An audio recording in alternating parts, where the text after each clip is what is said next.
Good morning Telangana. ఈరోజు అన్ని పేపర్లోని వచ్చిన ముఖ్యాంశాలు, వాటి మీద సమగ్ర విశ్లేషణ. ముందుగా వెలుగు. ఇజ్రాయెల్ వర్సెస్ ఇరాన్ యుద్ధం అనేది కొనసాగుతుంది. ఇరాన్ అణు రియాక్టర్లు పేల్చివేత. ఇజ్రాయెల్ బాంబు దాడిలో ఆరాక్ హెవీ వాటర్ రియాక్టర్ ధ్వంసం. ఆ ఏరియాని ఖాళీ చేయాలని దాడికి ముందే ఇజ్రాయెల్ హెచ్చరిక. ఇరాన్పై 40 fighter జెట్లు 100 బాంబులతో attack. ఇజ్రాయెల్పై Iran counter attack. బీర్షేవా హాస్పిటల్పై missiles దాడి.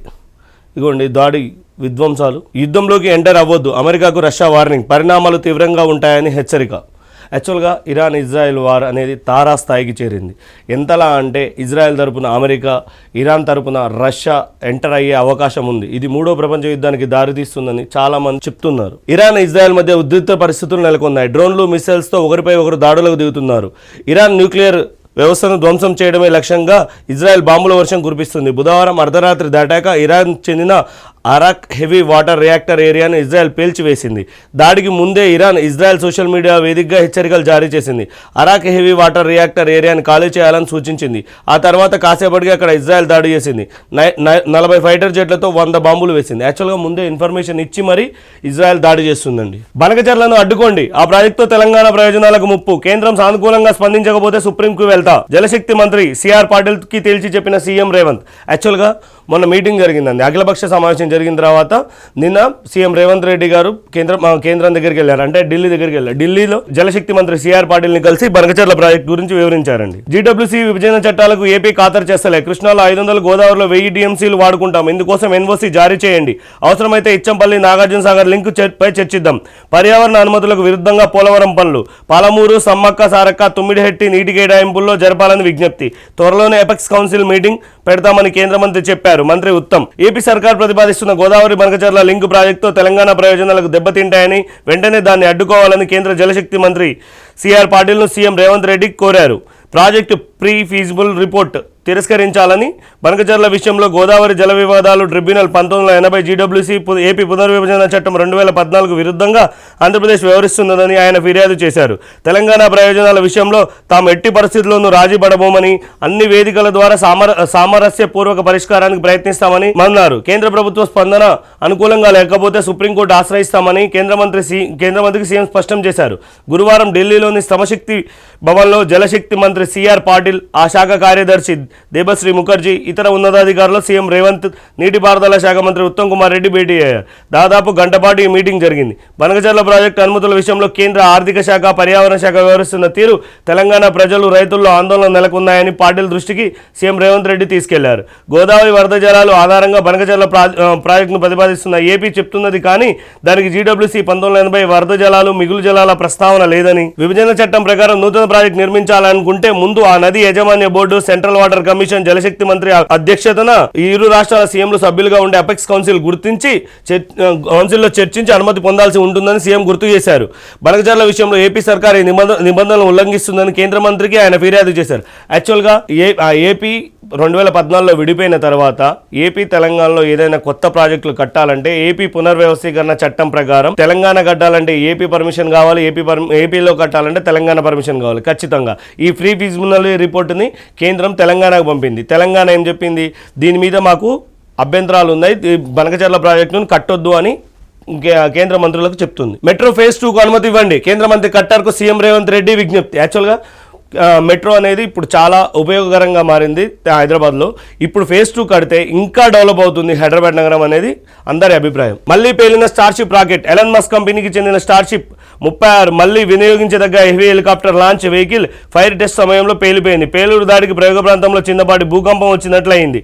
స్టార్షిప్ లాంచింగ్ మళ్ళీ నిరవధికంగా వాయిదా పడింది. యాక్చువల్గా ఇది రీయూజబుల్ రాకెట్ అండి. ఈ రీయూజబుల్ రాకెట్ మళ్ళీ ప్రయోగ దశలోనే పేలిపోయింది. జూరాల 4 గేట్లు ఓపెన్. జూరాల ప్రాజెక్టు ఎగువ నుంచి వరద కొనసాగుతుండటంతో 4 గేట్లను ఓపెన్ చేసి నీటిని దిగువకు వదులుతున్నారు. కర్ణాటకలోని నారాయణపూర్ డ్యాం నుంచి 75,000 క్యూసెక్ల నీరు వస్తుంది. ఇది మరింత పెరిగే అవకాశం ఉందని అధికారులు తెలిపారు. బనకచెర్ల మీద చంద్రబాబు గారు మాట్లాడిందండి. బనకచెర్లపై కేంద్రం దగ్గర కూర్చొని మాట్లాడుకుందాం. గోదావరిలో కావాల్సినన్ని నీళ్లు ఎవరి శక్తి మేరకు వాళ్ళు తీసుకోవచ్చు. చంద్రబాబు, తెలంగాణ ఎన్ని ప్రాజెక్టులు కట్టుకుంటుందో కట్టుకోవచ్చు, సముద్రంలో కలిసే నీటిని మాత్రమే మేము వాడుకుంటాం. బేసిన్స్లో వాటాలపై మేమెందుకు ఎన్ఓసి ఇస్తాం, కృష్ణా నీళ్ల వాటా ట్రిబ్యునల్లో తేలుతుంది, 2 రాష్ట్రాల మధ్య నీటి పంచాయతీలు వద్దని వ్యాఖ్య. యాక్చువల్గా సీఎం రేవంత్ రెడ్డి గారు మొన్న ఏమన్నారంటే గోదావరిలో 1000 టీఎంసీలు, కృష్ణాలో 500 టీఎంసీలు తెలంగాణకి ఎన్ఓసి ఇచ్చి మిగిలిన నీటిని వచ్చిన వరద నీటిని మీరు ఎలాంటి ప్రాజెక్టులు కట్టుకున్నా మాకు అభ్యంతరం లేదని చెప్పారు.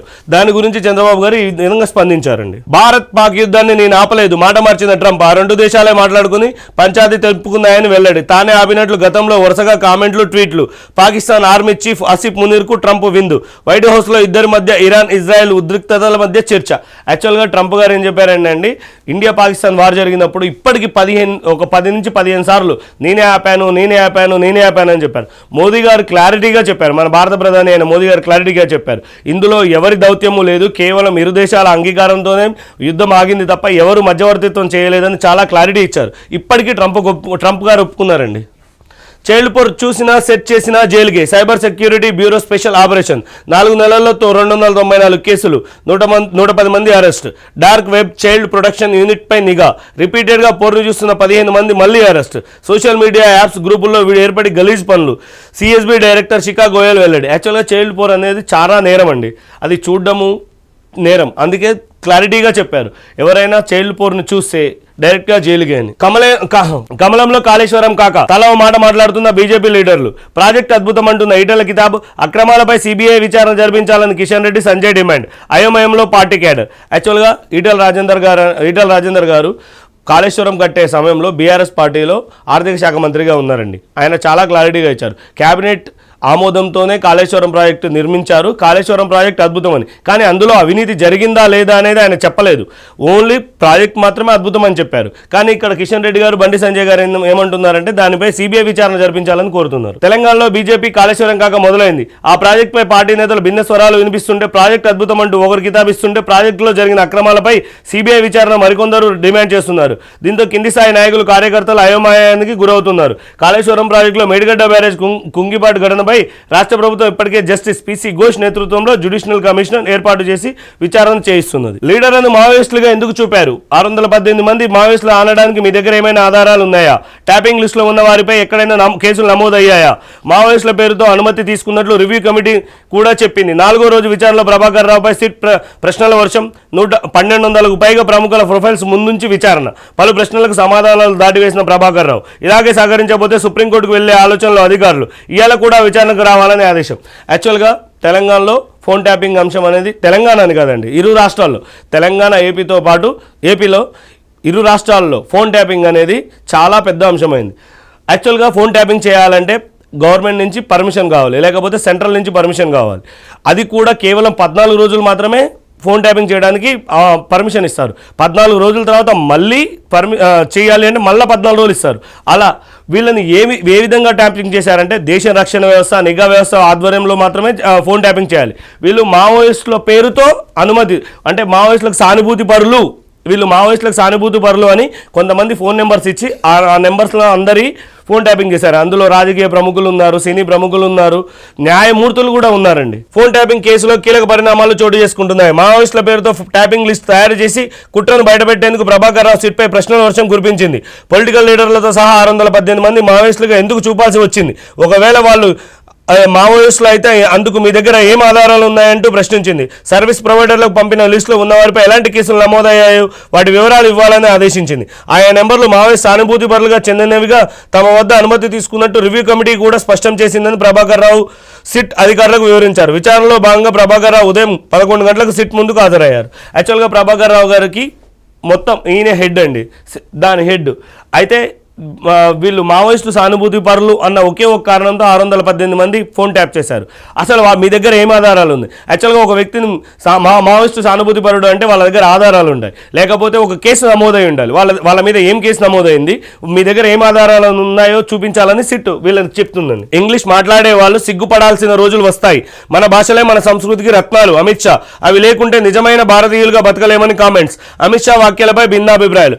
యాక్చువల్గా ఇంగ్లీష్ అనేది ఇప్పుడు యూనివర్సల్ లాంగ్వేజ్ అండి. ఎందుకంటే ఇప్పుడు మన దేశంలో చదువుకున్న వాళ్ళు అమెరికాలో ఉద్యోగం చేస్తుంటారు, కెనడాలో ఉద్యోగం చేస్తుంటారు. ఎక్కడ నెంబర్ ఆఫ్ ఈ ప్రపంచం మొత్తం కనెక్టివిటీ ఇంగ్లీష్తో జరుగుతుంది. ఇప్పుడు ఇండియాలో నార్త్ ఇండియా పోతే ఎక్కువ హిందీ మాట్లాడతారు, సౌత్ ఇండియాకి వస్తే number of languages, Telugu, Kannada, Maratha, Malayalam, తూలి అని చాలా లాంగ్వేజెస్ ఉంటాయి. కానీ ఇండియా అందరినీ కలిపేది భిన్న లాంగ్వేజ్లు ఉంటాయి. కానీ ప్రపంచాన్ని మొత్తం కలిపేది ఇంగ్లీష్. కానీ అమిత్ షా గారు ఏం మాట్లాడుతున్నారంటే ఇంగ్లీష్ మాట్లాడేటోళ్ళు సిగ్గుపడాల్సిన రోజులు వస్తాయి. ఎందుకంటే మన భాషలే మన సంస్కృతి. అది నిజమండి. ఎందుకంటే మన భాష ఇప్పుడు మనం తెలుగులో మాట్లాడేటప్పుడు చాలా స్పష్టంగా మాట్లాడతాం. కానీ ఇంగ్లీష్లో మాట్లాడాలంటే చాలా ఇబ్బంది పడతాం. అలాగే ఆయన చెప్పేది కూడా అదే అండి, మన భాషే మన సంస్కృతికి ముద్దు అని. 10th క్వశ్చన్ పేపర్లో 100 మార్కులు, పార్ట్ ఏలో 75 మార్కులు, పార్ట్ 2లో 25 మార్కులు. ఒకే క్వశ్చన్ పేపర్లో పార్ట్ 1, 2 ప్రశ్నలు పెట్టే యోచన. కసరత్తు చేస్తున్న SCERT అధికారులు, టీచర్లు, విద్యావేత్తల అభిప్రాయాల సేకరణకు రెడీ. యాక్చువల్గా 10th క్లాస్లో 100 మార్కులు ఉంటాయండి. వీళ్ళు రాసిన దానికి 75 మార్కులు, ప్రాక్టికల్స్కి 25 మార్కులు ఉంటాయండి. ఇవి రెండు లేకుండా ఒకటే పేపర్ పెట్టాలని ఆలోచిస్తున్నారండి. ఇప్పుడు నమస్తే తెలంగాణ చూద్దామండి. జస్టిస్ వర్మ ఇంట్లో నోట్ల గుట్టలు నిజమే, త్రిసభ్య విచారణ కమిటీ నిర్ధారణ, విధుల నుంచి తప్పించాలని సిఫార్సు. యాక్చువల్గా ఢిల్లీ చీఫ్ జస్టిస్ అండి జస్టిస్ వర్మ గారు, ఆయన ఇంట్లో నోట్ల కట్లలు కలకలం సృష్టించాయి. దాని మీద ఒక కమిటీ వేసింది కేంద్రం. ఆ త్రిసభ్య కమిటీ కూడా ఇది నిజమే అని తేల్చి చెప్పి ఆయన విధుల నుంచి తప్పించాలని సిఫార్సు చేసింది. బాబుకు దాసోహం, గోదావరిలో 1000, కృష్ణాలో 500 టీఎంసీలు ఇచ్చి ఏపీకి ఎన్ని నీళ్ళైనా దోచుకుపోవచ్చని ఎలా మాట్లాడతావు? రేవంత్ బనకచర్లకు గ్రీన్ సిగ్నల్ ఇచ్చినట్లు మాట్లాడతావా? నీకు బ్యాగుల గురించి తప్ప బేసిన్స్ తెలియవు. బూతులు వాగినట్టు కాదు, నీళ్ళ గురించి మాట్లాడు. దేవాదులు బనకచర్ల ఎక్కడున్నాయో తెలియని మూర్ఖుడివి. 968 టీఎంసీల ప్రాజెక్టులు డిజైన్ చేసింది తెలంగాణ. 946 టీఎంసీలు CWC ఇప్పటికే అనుమతి ఇచ్చింది. మనకు హక్కులుండగా 1000 టీఎంసీలు ఎట్లా అడుగుతావు? కృష్ణా జలాల్లో 763 టీఎంసీల కోసం కొట్లాడుతున్నావు. 500 టీఎంసీలు ఇస్తే చాలని చెప్పడానికి నువ్వెవరివి? తుమ్మిడి హట్టి వద్ద గ్రావిటీతో నీళ్లు వస్తాయనడం అవివేకం. 10 ఏళ్లలో 31.5 లక్షల ఎకరాలు స్థిరీకరించిన కేసీఆర్, ఏడాదిన్నరలో 1 ఎకరానికైనా నీళ్లు ఇవ్వలేనని గనుడివి. అవగాహన రాహిత్యంతో కేసీఆర్ పై నిందలేస్తావా? ఉద్యమకారుల చరిత్ర మాది, నీదంతా ద్రోహ చరిత్ర. ముఖ్యమంత్రిపై నిప్పులు జరిగిన మాజీ మంత్రి హరీష్ రావు. యాక్చువల్గా సీఎం రేవంత్ రెడ్డి గారు మొన్న అఖిలపక్ష సమావేశం జరిగిన తర్వాత ఒకటి చెప్పారండి, గోదావరి నీటిలో 1000 టీఎంసీలు, కృష్ణా నీటిలో 5 టీఎంసీలు మాకు ఎన్ఓసి ఇచ్చిన తర్వాత ఏపీ ఎన్ని ప్రాజెక్టులైనా కట్టుకోవచ్చు అని చెప్పారు. దానిపై హరీష్ రావు గారు ఈ విధంగా స్పందించారండి. మన నీళ్ళ హక్కులు రాసివ్వడానికి రాష్ట్రం నీ జాగీరా రేవంత్, నీ అజ్ఞాన మూర్ఖత్వంతో తెలంగాణకు తరతరాల నష్టం. హరీష్, సీఎం రేవంత్కు బ్యాగులపై ఉన్న నాలెడ్జ్ బేసిన్లపై లేదు. అందుకే దేవాదుల బనకచర్ల ఎక్కడ ఏ బేసిన్లో ఉన్నాయో తెలుస్తలేదు. దేవాదుల ఏ బేసిన్లో ఉన్నదో అధికారులు అడుగుతున్నాడు. నల్లమల తెలంగాణకే చెందుతుందా అంటాడు. ఇంత బాధ్యత లేని, అవగాహన లేని, సోయులేని వ్యక్తి మన ముఖ్యమంత్రిగా ఉండడం దౌర్భాగ్యం. అజ్ఞానంతో ఆయన తెలంగాణకు చేస్తున్న ద్రోహానికి ఉరి తీసినా తప్పులేదు. 2020 అక్టోబర్ 2న అప్పటి కేంద్ర జలవనరుల మంత్రికి కేసీఆర్ లేఖ రాసిండ్రు. గోదావరిలో 968 టీఎంసీలు అప్పటికే కేటాయించిండ్రు. అందులో 946 టీఎంసీలు అన్ని అనుమతులు సాధించినాం. 3000 టీఎంసీలు సముద్రంలో కలుస్తున్నాయని CWC చెప్తున్నందున వరద జలాల్లో తెలంగాణకు 1950 టీఎంసీలు కావాలని కేసీఆర్ కోరిండ్రు. మా లెక్క ఇట్లుంటే రేవంత్ మాత్రం 1000 టీఎంసీలు చాలని మన హక్కులు ఆంధ్రాకు అప్పగిస్తుండ్రు. కృష్ణాలో అంతే, 750 టీఎంసీలు నీళ్లు రావాలని బ్రిజేష్ కుమార్ ట్రిబ్యునల్ ముందు వాదించడం. అడిగినంతా ఇవ్వకపోతే 763 టీఎంసీల కోసం సుప్రీంకోర్టుకు పోయినాం, అఫిడవిట్ దాఖలు చేసినాం. ఇప్పుడు రేవంత్ కృష్ణా జలాల్లో 500 టీఎంసీలు చాలు అంటున్నాడు. బేసిక్ నాలెడ్జ్ లేకుండా ఇంత అజ్ఞానంతో ముఖ్యమంత్రి మాట్లాడితే మన వాదనకు విలువ ఉంటుందా? ముఖ్యమంత్రి రేవంత్ రెడ్డి తెలంగాణ నీళ్ల ద్రోహి అని, గోదావరి కృష్ణా హక్కులను చంద్రబాబుకు దారదత్తం చేస్తున్నారని, గురువుకు దాసోహం అంటూ రాష్ట్రానికి శటగోపం పెడుతున్నారని, ఆయన అంతులేని అజ్ఞానం, మూర్తిభవించిన మూర్ఖత్వంతో రాష్ట్రానికి తీరని నష్టం జరుగుతుందని మాజీ మంత్రి హరీష్ రావు తీవ్ర స్థాయిలో విరుచుకుపడ్డారు. రేవంత్ రెడ్డి నల్లమల పులిబిడ్డ కాదు, వెకిలి మాటల వట్టి వెర్రిబిడ్డ అని దెప్పిపొడిచారు. సీఎంకు బ్యాగులపై ఉన్న నాలెడ్జ్ బేసిన్లపై లేదని, అందుకే దేవాదుల బనకచర్ల ప్రాజెక్టులు ఏ బేసిన్లో ఉన్నాయో ఆయనకు తెలియడం లేదని చురకలండించారు. రేవంత్ అజ్ఞానాన్ని అర్థం చేసుకోవచ్చు కానీ ఆయన విషపూరిత వికృత్వాన్ని మాత్రం అర్థం చేసుకోలేకపోయామని విమర్శించారు. యాక్చువల్గా కేసీఆర్ గారు అప్పుడు 3000 టీఎంసీలు గోదావరి వరద జలాలు వేస్ట్గా సముద్రంలో కలుస్తున్నాయని CWC తీర్మానం చెప్తే 1000 టీఎంసీలు తెలంగాణకు కావాలి. అంటే అదనంగా ఆల్రెడీ కేటాయించిన 950 టీఎంసీలు కాకుండా ఇంకా అదనంగా 1000 టీఎంసీలు కావాలని CWC ముందు చెప్పారంటండి. అంతేకాకుండా కృష్ణాలో కూడా 750 టీఎంసీలు కావాలని వాళ్ళు అడిగారంట. ఇప్పుడు 500 టీఎంసీలు చాలు అని రేవంత్ రెడ్డి అంటున్నారని హరీష్ రావు గారు విమర్శిస్తున్నారు. బాబ్లీ బాబు బనకచర్ల డాబు, 2 గంటల చంద్రబాబు 2 నాలుకలు, సముద్రంలో కలిసే వృధా నీళ్లతో బనకచర్ల అంటున్న ఏపీ సీఎం. 2000 టీఎంసీలో కేవలం 200 టీఎంసీలే వాడుకుంటారంట. అదే నిజమైతే 2.7 టీఎంసీల బాబ్లీని ఎందుకు వ్యతిరేకించినట్టు? యాక్చువల్గా బాబ్లీ ప్రాజెక్ట్ అనేది కట్టడానికి చంద్రబాబు నాయుడు గారు చాలా వ్యతిరేకించారండి. ఎందుకంటే అప్పుడు 2.7 టీఎంసీలే వాళ్ళు వాడుకుంటా అన్నారు. కానీ దాన్ని కట్టడానికి కూడా చంద్రబాబు గారు వ్యతిరేకించారు. ఈటెల ప్రశ్నకు జవాబేది? సీఎం కాళేశ్వరానికి కేబినెట్కి ఆమోదం ఉన్నదన్న రాజేందర్, నాటి కేబినెట్లో ఉన్న ఇప్పటి నీ మంత్రుల్ని అడుగు, ఆమోదం లేకుండా భారీ ప్రాజెక్టు ఎలా కడతారని ప్రశ్న. ఏ ప్రభుత్వానికైనా ప్రజల కన్నీళ్లు తుడవాలే కానీ రేవంత్ సర్కార్ ప్రజల కన్నీళ్లు పెడుతుందని ఫైర్. చెప్పాను కదండి, కేబినెట్ సమావేశంలోనే కాళేశ్వరం ప్రాజెక్టు కట్టారని క్లియర్గా ఈటెల రాజేందర్ గారు చెప్పారు. అప్పుడు బీఆర్ఎస్లో ఉన్న తుమ్మల నాగేశ్వరరావు గారు ఇప్పుడు మీ కాంగ్రెస్ పార్టీలోనే మంత్రిగా ఉన్నారు, కావాలంటే ఆయన అడగండి అని ఇండైరెక్ట్గా చెప్తున్నారు. జల హక్కులు ఏపీకి తాకట్టు, గోదావరి కృష్ణాల కలిపి 1500 టీఎంసీలు చాలన్న రేవంత్ రెడ్డి. ఆపై జలాలను ఏపీకి తరలించుకుపోయిన అభ్యంతరం లేదన్న సీఎం. చంద్రబాబును ఒప్పించి ఎన్ఓసీ ఇప్పించాలని కేంద్రానికి విజ్ఞప్తి. బనకచర్ల కంటే మూసీ నదిపైనే మక్కువ చూపిన రేవంత్ బృందం. ఇరాన్లో పాలనా మార్పు మా లక్ష్యం కాదు కానీ ఇజ్రాయెల్ ప్రధాని నెతన్యాహు టెల్ అవిన్ జూన్ ఇరాన్ పాలకుల పతనం ఇజ్రాయెల్ లక్ష్యం కానప్పటికీ ఇప్పుడు సంఘర్షణ పర్యావరణంగా అది జరుగుతుందని ఇజ్రాయెల్ ప్రధాని బెంజమిన్ నెతన్యాహు తెలిపారు. ఇజ్రాయెల్ మీడియాతో ఆయన మాట్లాడుతూ పాలనా మార్పు అనేది ఇరాన్ ప్రజలకు సంబంధించిన విషయమని, అది తమ అజెండా మాత్రం కాదని ఆయన పేర్కొన్నారు. యాక్చువల్గా ఇరాన్లో కేవలం అణుబాంబులు తయారు చేయొద్దని మాత్రమే ఇజ్రాయెల్ ఉద్దేశం అండి. అంతేగాని ఆల్ ఖమేనీని పాలనలో కానీ ఎలాంటి మేము మధ్యవర్తిత్వం చేయము, మాకు సంబంధం లేదని ఇజ్రాయెల్ ఖండిగా అప్పుడు చెప్పింది. కానీ ఇప్పుడు చాలా మార్పులు జరిగాయని వాళ్ళు వివరిస్తున్నారు. రంగంలోకి అగ్రరాజ్యాలు. ఇజ్రాయెల్ ఇరాన్ యుద్ధంలో అమెరికా రష్యా మధ్య ఉద్రిక్తతలు. యుద్ధం ముగింపుకు మధ్యవర్తిత్వం వహిస్తానన్న రష్యా అధ్యక్షుడు పుతిన్. ఉక్రెయిన్పై యుద్ధంపై ముందు మీరు మధ్యవర్తిత్వం చేసుకోండి ట్రంప్ చురక. యుద్ధంలోకి అమెరికా దిగితే తీవ్ర పరిణామాలు తప్పవని రష్యా వార్నింగ్. యాక్చువల్గా ఉక్రెయిన్ రష్యా వార్ జరుగుతుందండి, ఇది 3 సంవత్సరాలుగా జరుగుతుంది. ఈ యుద్ధాన్ని యాక్చువల్గా పుతిన్ గారు ఏమన్నారంటే ఇరాన్ ఇజ్రాయెల్ యుద్ధంలో మధ్యవర్తిత్వం వహిస్తామని చెప్పారు. ట్రంప్ ఏమంటున్నారు? ఉక్రెయిన్ రష్యా వారిని ముందు ముగించాలని కోరుతున్నారు. ఒకవేళ ఇజ్రాయెల్కి తోడుగా అమెరికా వస్తే తీవ్ర పరిణామాలు ఉంటాయని రష్యా హెచ్చరించిందండి. ఇజ్రాయెల్ ఇరాన్ యుద్ధం తీవ్ర రూపం దాల్చనున్నది. 2 అగ్రరాజ్యాల అమెరికా రష్యా మధ్య పెను ఉద్రిక్తతలకు ఇది కారణమవుతున్నది. 2 దేశాలు చెరోపక్షాలను నిలుస్తుండటంతో ఇది 3వ ప్రపంచ యుద్ధానికి దారితీస్తుందేమన్న ఆందోళన ప్రపంచ దేశాల్లో వ్యక్తమవుతున్నది. యాక్చువల్గా ఇదే కనుక జరిగితే ప్రపంచం 3వ ప్రపంచ యుద్ధాన్ని మనం చూడొచ్చు 100%. ఇక్కడ చూడవచ్చండి, అమెరికా యుద్ధ సన్నాహాలు, పశ్చిమాసియాకు అదనంగా అమెరికా సైనిక బలగాలు, బంకర్ బ్లాస్టర్లు, బాంబర్లు, యుద్ధ నౌకల తరలింపు, ఇరాన్ గగనతలంలో పూర్తిగా మా ఆధీనంలో ట్రంప్. యాక్చువల్గా అమెరికా యుద్ధంలోకి 100% వచ్చే అవకాశాలే ఉన్నాయండి. ఒకవేళ ఇదే జరిగితే ప్రపంచం భారీ వినాశనాన్ని చూస్తుంది, మామూలు కాదు. ఎందుకంటే ఇప్పుడు ఉన్న టెక్నాలజీకి భారీ వినాశనం కనబడుతుంది. హర్ముజ్ మూసేస్తాం, ప్రపంచ దేశాలకు ఇరాన్ హెచ్చరిక. ప్రపంచ చమురు రవాణా ఈ జలసంధికి జీవనాడి. ఈ రవాణాను ఇరాన్ ఆపేస్తే ప్రపంచ దేశాలపై పెను ప్రభావం. యాక్చువల్గా ఇక్కడ ఉంది చూడండి, దీన్ని హర్ముజ్ జలసంధి అంటారు. ఇక్కడ Iran, Iraq, Saudi Arabia, Oman, UAE ఇవన్నీ ఇక్కడే ఉంటాయి, ఈ ప్రాంతంలోనే ఉంటాయి. ప్రపంచంలో ఆయిల్ ఎక్కువ శాతం అంటే 100లో ఒక 50% ఇక్కడి నుంచే ఎక్స్పోర్ట్ అవుతుంది. ఈ జలసంధి కనుక మూసేస్తే ప్రపంచంలో ఆయిల్ అనేది చాలా కష్టమవుతుంది. ఎంత అంటే ఇక ఆర్థిక మాంద్యం ఏర్పడుతుంది అనుకోవచ్చు. ఎందుకంటే ఇప్పుడు మామూలుగా ఇండియానే ఒక బ్యారెల్ తీసుకుంటే ఒక బ్యారెల్ $70 నుంచి $100 ఉందండి. ఇప్పుడు మన లీటర్ పెట్రోల్ ధర ఎంత? $106.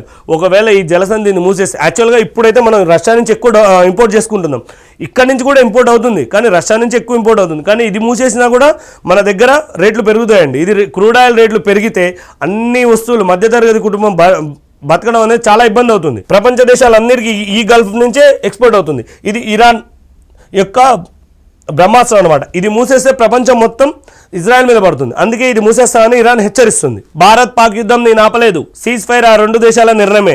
మాట మార్చిన అమెరికా ప్రెసిడెంట్ ట్రంప్. తానే యుద్ధం ఆపానని ముందు నుంచి ప్రచారం. చెప్పాను కదండి, ఆయన ఇప్పటికీ 10 నుంచి 12 సార్లు చెప్పాడు నేనే యుద్ధం ఆపాను, కానీ లాస్ట్కి చివరికి ఒప్పుకున్నారు. భారత్ పాక్ యుద్ధాన్ని తానే ఆపానని ముందు నుంచి ప్రచారం చేసుకున్న ట్రంప్ తాజాగా మాట మార్చారు. తాను వార్ ఆపలేదని, పరిస్థితి అణుయుద్ధం వరకు వెళ్లక ముందే 2 దేశాలకు వార్ ఆపేయాలని నిర్ణయం తీసుకున్నాయని చెప్పుకొచ్చారు. 2 దేశాలు నేతలు చాలా తెలివైన వాళ్ళని కొనియాడారు. ఇంగ్లీష్ మాట్లాడేవారు సిగ్గుపడాలి, వారు తలదించుకునే రోజులు త్వరలో వస్తాయి. కేంద్ర హోంమంత్రి శాఖ అమిత్ షా వివాదాస్పద వ్యాఖ్యలు.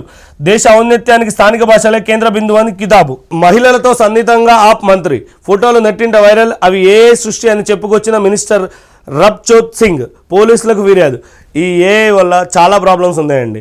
మన ఫేస్ పెట్టి ఎన్నైనా క్రియేట్ చేయొచ్చు. ఇది నిజమా అబద్ధం అని తేలడానికి చాలా ఇబ్బంది పడాల్సి వస్తుంది. ఒకవేళ నిజమైతే ఆయనకు శిక్ష పడుతుంది, ఒకవేళ అబద్ధమైతే అది చేసిన వాళ్ళకి శిక్ష పడుతుంది. డిఎన్ఏలో 70,000 ఏండ్ల నాటి జీన్స్. తమిళనాడుకు చెందిన తేపర్ అనే వ్యక్తిలో గుర్తింపు. అధ్యయనాల్లో సంచలన విషయాలు ఆలస్యంగా వెలుగులోకి. యాక్చువల్గా మన బాడీలో ఒక డిఎన్ఏ ఉంటుందండి. ఆ డిఎన్ఏ ఎన్ని తరాల నుంచి ఉంటుంది అనేది ఒక రీసెర్చ్ ప్రకారం తెలుసుకోవచ్చు.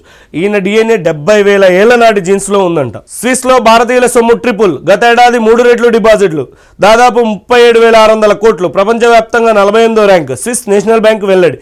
యాక్చువల్గా భారతదేశంలో ఉన్న లంచం అవినీతి సొమ్ము అంతా ఈ స్విస్కి వెళ్తుందని ఒక బోగట్టా ఉంది. అది ఎంతవరకు నిజమో తెలియదు. ఇప్పుడు భారతీయుల సొమ్ము ట్రిపుల్ అయిందంటండి. ఇక్కడ బనకచర్లను అడ్డుకోండి, తెలంగాణ ప్రయోజనాలే ఇది పూర్తి విరుద్ధం. మిగులు జలాల పేరుతో ప్రాజెక్ట్ నిర్మాణం సరికాదు. జీడబ్ల్యూటీ పునర్విభజన చట్టాన్ని ఉల్లంఘిస్తుందన్న ఏపీ. గోదావరిలో 1000, కృష్ణాలో 500 టీఎంసీల వినియోగానికి మాకు ఎన్ఓసీ ఇవ్వాలి. తెలంగాణలోని పెండింగ్ ప్రాజెక్టులకు పూర్తి అనుమతులు ఇవ్వండి. కేంద్ర జలశక్తి మంత్రి సిఆర్ పాటిల్కు సీఎం రేవంత్ ఉత్తమ్ వినతి.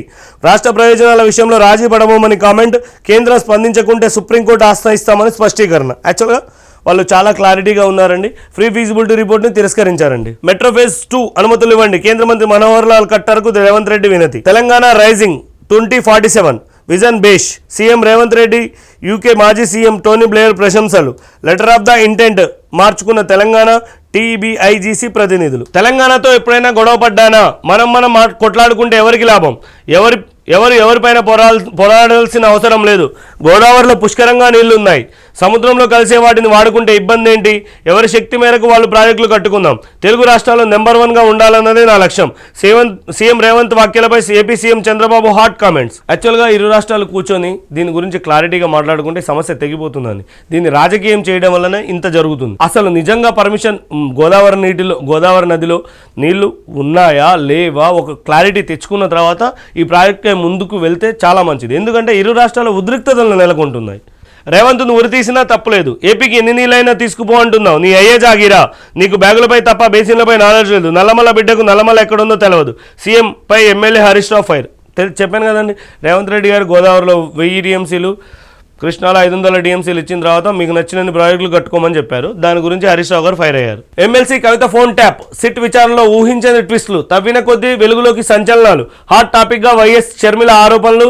కేసీఆర్ కూతురిపైన సోషల్ మీడియాలో చర్చ. పెన్ డ్రైవ్స్ దొరికితే వీడనున్న గుట్టు. ఫోన్ ట్యాపింగ్ విషయంలో ఇప్పటికే షర్మిల గారు ఉన్నారంటండి. దాంతోపాటు కవిత గారి ఫోన్ కూడా ట్యాప్ చేశారని ఇన్ఫర్మేషన్ ఉంది. ఇది ఎంతవరకు నిజమో లేదో తెలియదు. ఎందుకంటే వీళ్ళే క్లారిటీ ఇచ్చారు. సోషల్ మీడియాలో టాక్ వినిపిస్తుంది అంటున్నారు తప్ప అది క్లారిటీ లేదు. సిట్ సహకరించిన ప్రభాకర్ రావు. 11 రోజుల్లో 4 సార్లు విచారణ. నేడు మరోసారి ఎంక్వైరీకి రావాలని ఆదేశం. యాక్చువల్గా ప్రభాకర్ రావు గారికి సిట్ ముందు హాజరయ్యారండి. సిట్ ముందు హాజరై చాలా ప్రశ్నలకు సమాధానాలు చెప్పకుండా ఎగదేస్తున్నారు. దీంతో సిట్ ఏం చేసింది? సుప్రీంకోర్టును ఆశ్రయించాలని చూస్తుందండి. BJP silent. కొత్త అధ్యక్షుడి నియామకంపై నో క్లారిటీ. కనిపించని యాక్టివిటీ. కేడర్లో ఆందోళన. ప్రజా సమస్యలపై కార్యాచరణ కరువు. దూకుడు తగ్గించిన బండి సంజయ్. కేంద్ర మంత్రిగా ప్రస్తుత state chief Kishan Reddy busy. ముంచుకొస్తున్న స్థానిక సమరం. జూబ్లీహిల్స్ బైపోల్. యాక్చువల్గా జూబ్లీహిల్స్ ఎమ్మెల్యే గారు చనిపోయారండి. అక్కడ బైపోల్ నిర్వహిస్తారు. కాకపోతే కొంచెం టైం పట్టవచ్చు. తెలంగాణలో స్థానిక సంస్థల ఎన్నికలు జరగబోతున్నాయి. మ్యాక్సిమం ఈ నెల చివరి వారంలో కానీ వచ్చే నెల మొదటి వారంలో కానీ నోటిఫికేషన్ ఇచ్చి ఆగస్టు చివరి నాటికి స్థానిక సంస్థలు ప్రభుత్వాలు ఏర్పాటు చేయాలని ప్రభుత్వం గట్టిగా భావిస్తుంది. కానీ తెలంగాణలో ఇంతవరకు బీజేపీ అధ్యక్షుడిని అనౌన్స్ చేయలేదు. ఇది వాళ్ళ పార్టీ విషయం. కాకపోతే ఇక్కడ రాశారండి. కేసీఆర్ అబద్ధాలతో వాసలమర్రి ఆగం. దత్తత పేరిట మోసం. మంత్రి పొంగులేటి శ్రీనివాసరెడ్డి 227 మందికి ఇందిరమ్మ ఇండ్ల ప్రొసీడింగ్స్ అందవేత. అప్పుడు కేసీఆర్ గారు ఈ వాసాలమర్రి గ్రామాన్ని దత్తత తీసుకుంటానని చెప్పి ఆ ఊరిలో ఉన్న ఇళ్ళన్నిటిని ధ్వంసం చేసి రోడ్డు వేయించుకున్నారు అని, తన ఫామ్ హౌస్కి రోడ్డు వేయించుకున్నారని ఒక బోగట్ట ఉంది. అది ఎంతవరకు నిజమనే తెలియదు. ఆ ఏరియాలో ఇల్లు పోగొట్టుకున్న వాళ్ళ అందరికీ అందరిలో 227 మందికి ఇందిరమ్మ ఇల్లు మంజూరు చేస్తున్న మంత్రి పొంగులేటి శ్రీనివాసరెడ్డి అండి. కేబినెట్ ఆమోదంతోనే కాళేశ్వరం. ఆరోపణలు నిరూపిస్తే రాజకీయాల నుంచి తప్పుకుంటా. ఈటెల రాజేందర్ గారు రేవంత్ రెడ్డి గారికి సవాల్ విసారండి. ఏమని అంటే, ఇప్పుడు కమిషన్ ఏం చేసింది అంటే క్యాబినెట్ మినిట్స్, రికార్డ్ అయిన క్యాబినెట్ మినిట్స్ని మాకు సమర్పించండి అని చెప్పింది.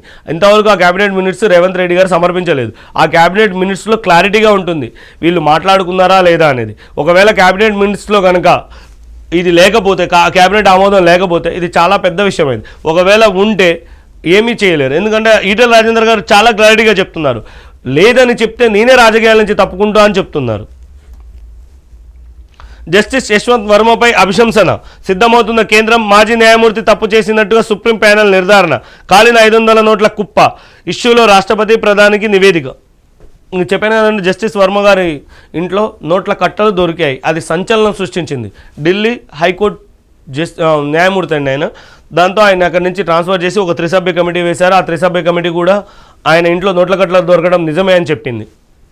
దాంతో ఆయనపై అభిశంసన తీర్మానానికి కేంద్రం సిద్ధమవుతుందండి. కొండా సురేఖ శాఖల నుంచి 5 పైసలు రావు, నేను తిరిగి నెలకు 5 లక్షలు ఇస్తున్నా, వచ్చే ఎన్నికల్లో పరకాల నుంచి సుస్మితా పటేల్ రాజకీయ రంగప్రవేశం, నాకు మరోసారి ఎమ్మెల్సీ ఛాన్స్ వస్తుంది, కొండా మురళి.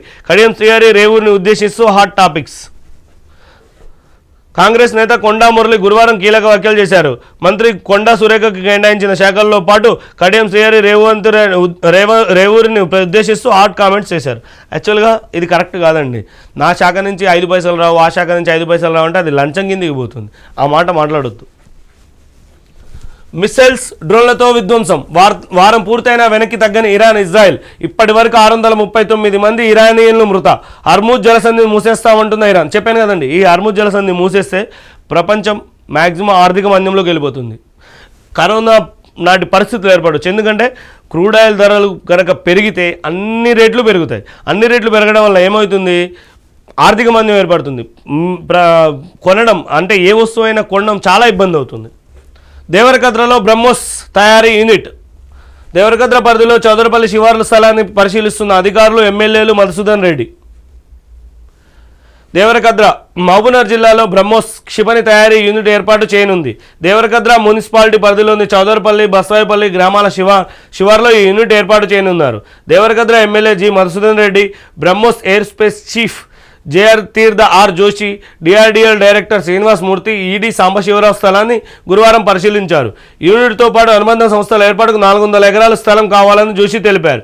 యూనిట్ ఏర్పాటుతో పాటు స్థానికులకు ఉపాధి అవకాశాలు కలుగుతాయని ఎమ్మెల్యే చెప్పారు. యాక్చువల్గా బ్రహ్మోస్ క్షిపణి అనేది ఇండియాలో ఇప్పుడు సూపర్సోనిక్, హైపర్సోనిక్ మిసైల్స్ తయారు చేస్తున్నారండి. ఇది ఇండియా, రష్యా సంయుక్తంగా తయారు చేసిన బ్రహ్మోస్ క్షిపణి. ఇప్పుడు ఇది భారత్ పాక్ యుద్ధంలో కూడా ఈ క్షిపణి కీలక పాత్ర పోషించింది. దీన్ని తయారీ యూనిట్లు పెంచడం కోసం ఇండియా ఇప్పుడు తెలంగాణలోని దేవరకద్రని ఎన్నుకుందండి. చిన్నారుల నగ్న వీడియోలు చూస్తున్న 15 మంది అరెస్ట్. ఆన్లైన్లో చూడడంతో పాటు ఇతరులకు షేరింగ్. నిందితులంతా విద్యార్థికులే. వారిలో ఐఐటి పట్టభద్రుడు. రాష్ట్రంలో పలు ప్రాంతాల్లో అరెస్ట్ చేసిన పోలీసులు అరెస్ట్ అయిన వారంతా 19 నుంచి 50 ఏళ్ల లోపు వారే. చైల్డ్ పోర్ను వెతకడం, ఫార్వర్డ్ చేయడం నేరం. Cyber security bureau DG షీకా Goyal వెల్లడి. చదువుకున్నోడికి ఎర్రిలేస్తుందండి అప్పుడప్పుడు. పరిమిత ఎత్తు దాటితే కూల్చివేత. ఎయిర్పోర్ట్ల సమీపంలో భవనాలు నిబంధనలకు లోబడి ఉండాలి. ఇప్పటికే ఉన్న నిర్మాణాలకు పరిహారం, కేంద్ర ముసాయిదా రూల్స్. 21 రోజుల పాటు ప్రజాభిప్రాయ సేకరణ. యాక్చువల్గా మన రన్వే అనేది ఉంటుందండి. ఆ రన్వే దగ్గర ఇప్పుడు ఎయిర్పోర్ట్ సమక్షంలో రన్వే ఉంటుంది. ఆ రన్వే దగ్గర ఫ్లైట్ టేకాఫ్ అవుతుంది. ఆ టేకాఫ్ అయ్యే టైంలో ఎక్కువ ఎత్తున్న భవనాలు ఉంటే ఇబ్బంది అవుతుంది. అందుకే దానికి ఒక లిమిట్ పెట్టాలని ఒక కమిటీ వేశారు. దాన్ని 21 రోజుల పాటు ప్రజాభిప్రాయ సేకరణకి ఉంచారు. యాక్చువల్గా ఇది చాలా మంచి నిర్ణయం. బనకచర్లని అడ్డుకోండి, తెలంగాణ ప్రయోజనాల విరుద్ధంగా ఆ ప్రాజెక్టు ప్రతిపాదన. ఇది మొత్తం ఇదే అండి. బనకచర్ల ప్రాజెక్టును అడ్డుకోండి. ఇక్కడ చూడండి, తెలంగాణ రైజింగ్ విజన్ అద్భుతం, రాష్ట్ర సుస్థిరాభివృద్ధి దిశగా రేవంత్ రెడ్డి ప్రణాళిక. సీఎంపై బ్రిటన్ మాజీ ప్రధాని టోనీ బ్లేయర్ ప్రశంసలు. ఫ్యూచర్ సిటీ, స్కిల్స్, స్పోర్ట్స్, వర్సిటీలపై ఆసక్తి. లెటర్ ఆఫ్ ఇంటెంట్ మార్చుకున్న తెలంగాణ టోనీ బ్లేయర్ ఇన్స్టిట్యూట్. యాక్చువల్గా 2047 కల్లా విజన్ అద్భుతంగా, తెలంగాణ రైజింగ్ 2047 విజన్ అద్భుతంగా ఉందని యునైటెడ్ కింగ్డమ్ మాజీ ప్రధాని టోనీ బ్లేయర్ ప్రశంసించారు. రాష్ట్ర సుస్థిరాభివృద్ధి దిశగా ముఖ్యమంత్రి రేవంత్ రెడ్డి ప్రణాళిక ఉందని కొనియాడారు. యూకేకు 1997, 2007 మధ్య 10 ఏళ్ల పాటు ప్రధానిగా పనిచేశారు ఈయన టోనీ బ్లేయర్ అని. ఆయన ఇంగ్లాండ్ రాజకీయాల్లో క్రియాశీల పాత్ర పోషించారు. రాజకీయాల నుంచి తప్పుకున్న తర్వాత ప్రపంచవ్యాప్తంగా వివిధ దేశాల నాయకుల విజన్, వ్యూహరచన, వాటి అమలుకు సహకరించాలన్న ఉద్దేశంతో Tony Blair institute for global change స్థాపించారు. ఇందులో భాగంగా ప్రస్తుతం భారతదేశంలో ఇప్పుడు రేవంత్ రెడ్డి గారి 2047 విజన్కి అద్భుతంగా ఉందని కొనియాడారండి. ఇక్కడ చంద్రబాబు గారు బనకచర్ల గురించి చెప్పారు. మనం తిట్టుకుంటే దాన్ని రాజకీయం చేయాలని చూసేవాళ్ళు చాలామంది ఉన్నారు. గోదావరిలో చాలా నీళ్లు ఉన్నాయి, ఎవరి ఓపికను బట్టి వారు తీసుకోవచ్చు. 3000 టీఎంసీల నీరు ఏడా సముద్రంలో కలుస్తుంది. మిగిలిన నీటిని మేము వాడుకుంటాం. సముద్రం కలిసే నీటితో ప్రాజెక్టుల నిర్మాణం ఎవరికీ నష్టం లేదు. రాద్ధాంతం ఎందుకు, సమస్యలు సృష్టించుకోవడం ఎందుకు? ఎవరి శక్తి మేరకు వాళ్ళు ప్రాజెక్టులు కట్టుకుందాం. దీనిపై పోరాటాలు అనవసరం. తెలంగాణపై నేను ఎప్పుడైనా గొడవపడ్డానా? కాళేశ్వరం ప్రాజెక్టు అడ్డు చెప్పలేదు. తెలుగు రాష్ట్రాలు నెంబర్ 1గా ఉండాలి. బనకచర్ల వివాదంపై ఏపీ సీఎం చంద్రబాబు ఇతర రాష్ట్రాలకు ఆమోదయోగ్యంగా పరిష్కరించుకుందామని సూచన. యాక్చువల్గా చంద్రబాబు గారు ఏమంటారంటే కాళేశ్వరం ప్రాజెక్టుకి నేను అడ్డు చెప్పలేదని చెప్తారు. కానీ హరీష్ రావు గారు ఏమంటారంటే కాళేశ్వరం ప్రాజెక్టు అడ్డుకోవడానికి కేంద్రంలోకి లెటర్స్ చాలా రాశారని ఆయన చూపిస్తారు. ఇందులో ఏది నిజమో ఎవరికీ తెలియదు. బనకచర్లకు రేవంత్ గ్రీన్ సిగ్నల్ ఇచ్చినట్లుంది. నదీ జలాలు నీ అయ్యే జాగిరా. రాష్ట్ర హక్కులు బాబుకు రాసిస్తే ప్రజలు ఊరుకోరు. బాబును అడుక్కునే బుద్ధి పోవట్లేదు. అర్థం లేని వ్యాఖ్యలు చేస్తున్న సీఎంను ఉరితీసినా తప్పులేదు. బీఆర్ఎస్ నేత హరీష్ రావు విమర్శలు. యాక్చువల్గా హరీష్ రావు గారు విమర్శలు చెప్పారు కండి. గోదావరిలో 1000, కృష్ణాలో 500 టీఎంసీలు చాలని చెప్పడంతో హరీష్ రావు గారు ఇక్కడ చూడండి, భీకర యుద్ధం ధ్వంసమవుతున్న ఇజ్రాయెల్లోని సోరోస్ ఆసుపత్రి నుంచి పొగలు. ఇజ్రాయెల్ క్షిపణిలో పూర్తిగా ధ్వంసమైన ఇరాన్ ప్రభుత్వ మీడియా ప్రధాన కార్యాలయం అండి ఇది. ఇదేమో ఇజ్రాయెల్లోని హాస్పిటల్. ఇజ్రాయెల్ ఆసుపత్రి, స్టాక్ ఎక్స్చేంజ్ భవనాలపై ఇరాన్ క్షిపణులు. టెల్ అవివ్ శివార్లో నష్టం. ఒక్కరోజు 200 మంది పైగా క్షతగాత్రులు. ఇరాన్లోని అరాక్ బారాజాల ప్లాంటుపై ఇజ్రాయెల్ దాడులు. నటాంజ్ అనుకేంద్రంపైన ఇరాన్ క్రిప్టోకరెన్సీ ఎక్స్చేంజ్ పైన సైబర్ దాడి. 785 కోట్లు కొల్లగొట్టిన ఇజ్రాయెల్ హ్యాకర్లు. మిల్లీమీటర్ దూరంలో అణువిధ్వంసం. రష్యా హెచ్చరిక. ఇరాన్ దాడి భయంతోనే పశ్చిమాసియాలో అమెరికా వెనక్కి. రాయిటర్స్. టెహ్రాన్ నుంచి భారత్కు 110 మంది విద్యార్థులు. యాక్చువల్గా ఇరాన్లో చదువుతున్న విద్యార్థులన్నీ కేంద్రం ఆపరేషన్ సింధు అని ఒకటి పెట్టి ఇరాన్లో చదువుతున్న విద్యార్థుల్ని కానీ పనిచేసే వాళ్ళని కానీ అందరినీ వెనక్కి తీసుకొస్తుందండి ఆపరేషన్ సింధు. మోదీ మునీర్ వల్లే యుద్ధం ఆగింది. వారిద్దరూ చాలా తెలివైన వ్యక్తులు. ఆపకుంటే భారత్ పాకిస్తాన్ల ఘర్షణ అణుయుద్ధానికి దారితీసి ఉండేది. వారిద్దరికీ కృతజ్ఞతలు తెలుపుతున్నా. ఇరాన్ గురించి పాక్కి తెలుసు. ట్రంప్. వైట్ హౌస్లో మునీర్కు విందు ఇచ్చిన అమెరికా అధ్యక్షుడు ట్రంప్కు నోబెల్ శాంతి బహుమతి ఇవ్వాలన్న మునీర్ ప్రతిపాదన. మీరు ఇచ్చుకోండి. జస్టిస్ వర్మ ఇంట్లో ప్రాంగణంలో నోట్ల కట్టలు నిజమే. కనీసం 10 మంది ప్రత్యక్ష సాక్షులు చెప్పారు. జడ్జి ఇంట్లో ఎవరు నోట్ల కట్టలు పెట్టడం అసాధ్యం. జస్టిస్ వర్మ అవినీతి నిజమేనని రుజువైంది. 64 పేజీల నివేదికతో త్రిసభ్య కమిటీ వెల్లడి. విదేశీ విద్యార్థులకు మళ్లీ వీసాలు. పునః ప్రక్రియ ప్రారంభిస్తున్నామని అమెరికా. సోషల్ మీడియా ఖాతాలను అన్లాక్ చేయాలని కండిషన్. యాక్చువల్గా అమెరికా జనరల్గా అయితే ఒక కంట్రీకి వెళ్ళాలంటే వీసా కావాలి. ఆ వీసా కావడం కోసం స్టడీ సర్టిఫికేట్స్ ఇవి కావాలి. కానీ అమెరికా ఒక కొత్త రూల్ పెట్టింది. ఏంటంటే సోషల్ మీడియా అన్లాక్ చేయాలి. అంటే ఆ సోషల్ మీడియాలో ఆ వ్యక్తి పెట్టిన పోస్టులు, ఆ వ్యక్తి ఏ విధంగా ఉంటాడు అని ఒక టెస్ట్ చేసిన తర్వాత ఆ వ్యక్తి ఒకవేళ అమెరికాకు ఇబ్బంది పెట్టే యోచన ఉంటే ఆ వ్యక్తికి అమెరికా వీసా జారీ చేయదు. ఆ వ్యక్తి చాలా మంచివాడు అంటేనే అమెరికా వీసా జారీ చేస్తుంది. మళ్ళొకసారి క్లారిటీగా ఇచ్చారండి. ముక్కిపోతున్న దొడ్డు బియ్యం. రేషన్ షాపుల్లో సన్న బియ్యం పంపిణీ నేపథ్యంలో గోదాముల్లో చౌక డిపోల్లో లక్షల టన్నులు. భద్రపరిచిన సరుకు విలువ 420 కోట్లు. టెండర్ల నిర్వహణపై దృష్టి పెట్టని ప్రభుత్వం. అలాగే వదిలేస్తే పౌర సరఫరాల సంస్థకు నష్టం. యాక్చువల్గా రాష్ట్ర ప్రభుత్వం అందరికీ, తెలంగాణ రాష్ట్రంలో ఉన్న వాళ్ళందరికీ, వైట్ రేషన్ కార్డు ఉన్న వాళ్ళందరికీ సన్నబియ్యం ఇవ్వాలని పెట్టిందండి. ఆ సన్నబియ్యం ఇస్తున్నారు. ఇప్పుడు మిగిలిపోయిన దొడ్డు బియ్యంలో విలువ 420 కోట్లు. వీటిని ఏదో ఒక టెండర్ నిర్వహించి ఎవరికో ఒకరికి ఇవ్వాలని, లేకపోతే పౌర సరఫరాల సంస్థకు నష్టం ఏర్పడుతుందని చెప్తున్నారు. ఇవండి ఈరోజు ముఖ్యాంశాలు. మళ్ళీ రేపు కలుద్దాం.